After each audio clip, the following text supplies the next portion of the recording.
Tell me what you remember about the Vietnam War. Well, the Vietnam War was caused by a conflict between North Vietnam and South Vietnam.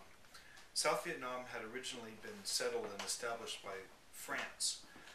Once France let South Vietnam become an independent country with its own free elections and all, the North, which was communist, decided that they wanted to take over South Vietnam. So the North was funded by Russia and other communist countries, and they tried to come into the South Vietnam and take over the government. South Vietnam appealed to the United States for help, and we sent troops over to help them fight the North Vietnam off. So in the beginning, it seemed like America would have an easy time of winning that war, but as time went on, it turned out to be not as easy or as popular as we thought it might be. How did the American public react to the war? Well, at first, the public was told by the government that it would be an easy war to win, and it was the right thing to do by going in and making sure that North Vietnam didn't conquer South Vietnam and turn it into a communist country. And the war was okay for a little while, but it soon became apparent that this was a war that was going to be fought in the jungle, where we weren't prepared to fight, and the American government was reporting to the United States people that everything was okay. But once reporters started going to Vietnam to report on what was happening, they found out that some of the battles that the American army was reporting that they won, actually the American army was losing.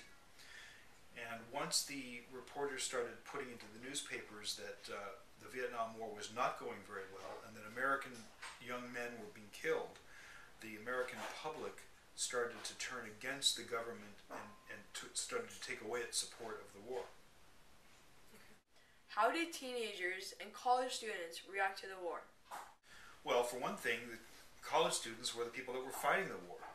So it was not a popular war, and a lot of college students started doing things like protesting for the first time, burning their draft cards, and especially that became a hot issue when it was apparent that the American government was not telling the truth about how the war was going. It seemed like we were throwing more money and more lives into the war, and that we really couldn't win. So the American college students and the culture of the youth of America at that time started turning against the government and protesting and saying things like the slogans of hell no, we won't go, and make love not war, and student protests started to come up around America. Okay. Tell me what happened at Kent State.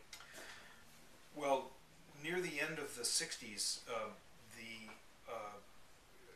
Richard Nixon was the president, and he decided that he was going to escalate the war and actually take it into Cambodia, because the North Vietnamese army was going through Cambodia to get into the south. So the American college students and people really didn't want that to happen. So there was a huge protest in Ohio at the University of Kent State. And I think the night before the notorious action happened, the students started to actually cause some riots in the downtown city, and they were throwing beer bottles and cans. I think they actually threw a bottle through a bank. And the governor of Ohio called in the National Guard to keep the peace. So the next morning there was a big rally at Kent State University, and it was pretty much the students protesting against the government, and the National Guard was called there to keep the peace. As the students got to be more rowdy, chanting and throwing beer bottles and cans and burning draft cards and all, some person in the National Guard higher ranks ordered them to fire on the students. And it was a shocking thing when our own National Guard, the United States National Guard, fired on students and killed 4 college students. Do you think this event helped stop the war? I do think it helped stop the war, because by this time the public was already turning against support of the war, And at this point, it became very apparent that this was a war that we weren't going to win, and without the support of the people, the government, at this point, Richard Nixon realized that this was a war that couldn't be won, it shouldn't be fought any longer, and that we needed to get out of Vietnam. Okay. Now I'm going to ask a little off-topic question, but it's just to get a better understanding of the 1960s. Compare and contrast teenagers now and teenagers back then. Well, teenagers in the 60s were just starting to discover that the slogan was "Question authority." That not everything that the government was telling them, and maybe their parents, and maybe their teachers, was true.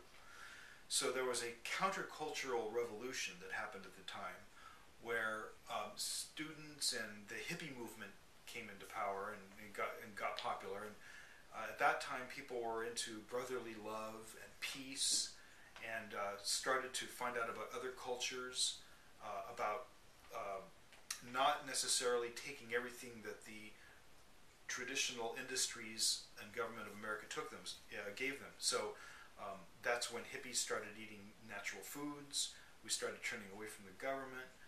And nowadays, it seems like the kids today are more susceptible to believing what they're seeing on TV, eating fast food, and consuming the electronic images that comes over televisions, Xbox, Nintendo, all those things create a kind of a closed-in culture where kids seem to be more uptight and not loose and free like they were during the 60s.